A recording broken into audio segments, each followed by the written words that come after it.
sekolah, mungkin kita pernah diajarin tentang tata surya. Tapi yang nggak pernah diajarin di sekolah adalah seberapa besar sebenarnya alam semesta itu sendiri. Coba lihat bulan, digambarinnya deket, padahal dia tuh aslinya sejauh ini.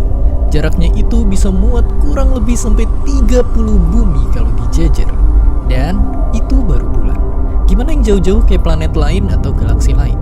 Makanya siap-siap, kita bakalan mulai perjalanan mengungkap seberapa besar alam semesta ini.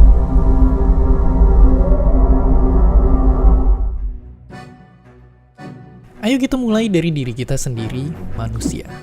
Dibandingkan dengan bumi, manusia itu kecil banget. Andaikan manusia itu sekecil semut, bumi itu panjangnya lebih dari 127.000 lapangan sepak bola kalau dijejer. Ya, bumi itu gede banget. Tapi tentunya belum apa-apa jika dibandingkan dengan jarak ke bulan. Kita akan butuh 3,8 juta lapangan sepak bola. Dan kalau kita naik mobil ke sana dengan kecepatan lewat jalan tol, kita baru bakal nyampe hampir setengah tahun kemudian. Lalu bagaimana dengan Mars? Banyak orang-orang hebat dan kaya merencanakan untuk pergi ke sana. Balik lagi, jika kita semut, jarak ke Mars itu akan sepanjang 2,2 miliar lapangan sepak bola. Dan kalau naik mobil bakal butuh 2,5 abad lebih buat sampai ke sana.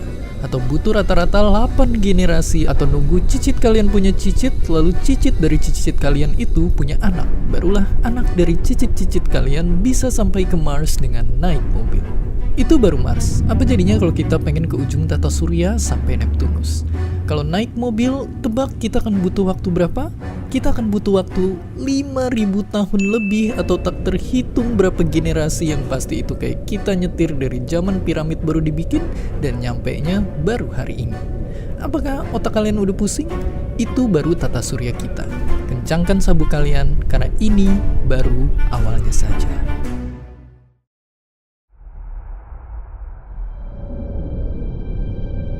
Menembus keluar dari tata surya kita, yang mengejutkan adalah kita akan bertemu dengan pesawat antariksa Voyager, objek manusia paling jauh yang saat ini ada di luar angkasa. Voyager baru bisa dicapai 23.000 tahun dengan mobil, dan Voyager melaju begitu cepat, yaitu 61.500 km per jam, atau kecepatannya Voyager itu 192 kali lebih cepat dari mobil Ferrari. Dari sudut pandang Voyager, matahari udah terlihat cuma kayak setitik bintang di angkasa. Tapi meskipun setitik, kekuatan matahari masih bisa menarik jutaan komet dan benda langit lainnya untuk membentuk wilayah yang dinamakan Earth Cloud. Dengan kecepatan Voyager yang gila, sejarahnya dia berhasil keluar dari tata surya kita dalam waktu 35 tahun. Tapi untuk Voyager bisa keluar dari Earth Cloud ini, dia butuh waktu sekitar 30.000 tahun. Namun, Earth Cloud ternyata hanyalah satu bagian dari wilayah yang bernama Local Interstellar Cloud. Di sini kita udah nggak masuk akal pakai satuan kilometer karena udah gila banget. Kita akan pakai pengukuran jarak yang nama kerennya adalah tahun cahaya. Buat bisa bayangin tahun cahaya itu kayak gimana, sekarang bayangin kayak gini. Kita sering banget banding-bandingin mobil tercepat di dunia. Mungkin nggak ada habisnya. Tapi pernah nggak kalian bayangin apa yang sebenarnya paling cepat di dunia ini?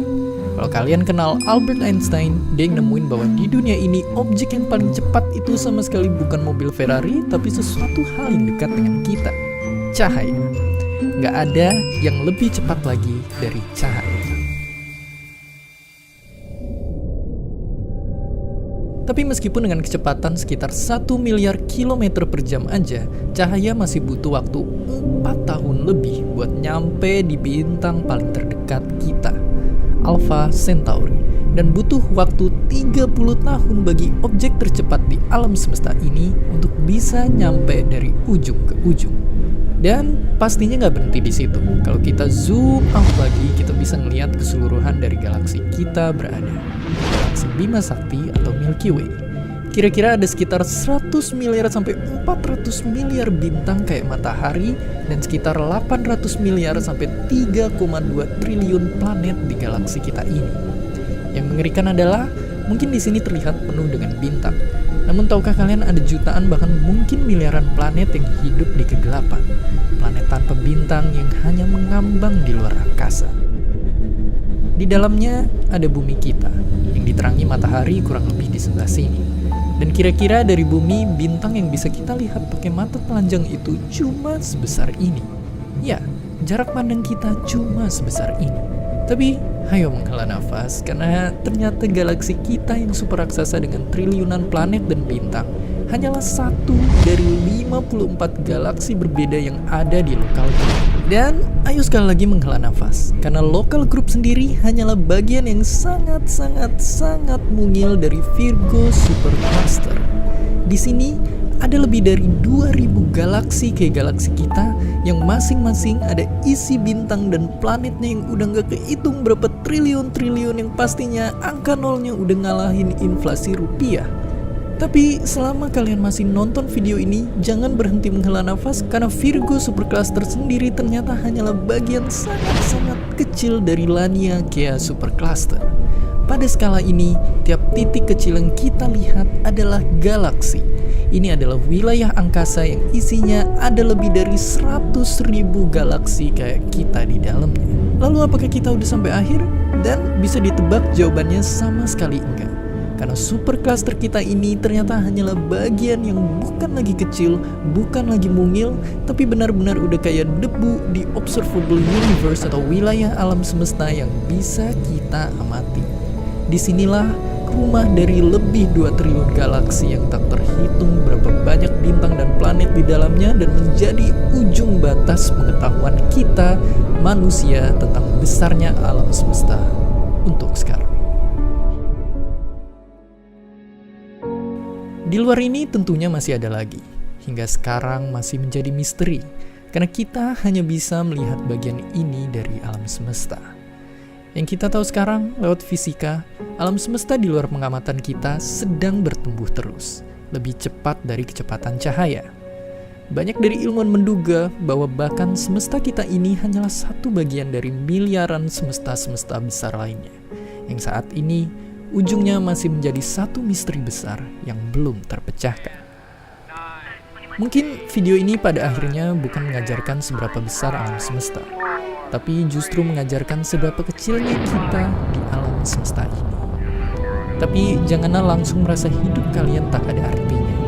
Justru kita, spesies kecil yang hidup di planet biru ini, berani berpikir besar. Sebesar alam semesta menembus batas pengetahuan kita. Pada akhirnya, inilah kita, sebuah titik kecil biru di begitu luasnya alam semesta, seperti yang disampaikan oleh Carl Sagan dengan indahnya. From this distant vantage point, the Earth might not seem of any particular interest. But for us, it's different. Consider again that dot. That's here. That's home. That's us. On it, everyone you love, everyone you know, everyone you ever heard of, every human being who ever was, lived out their lives.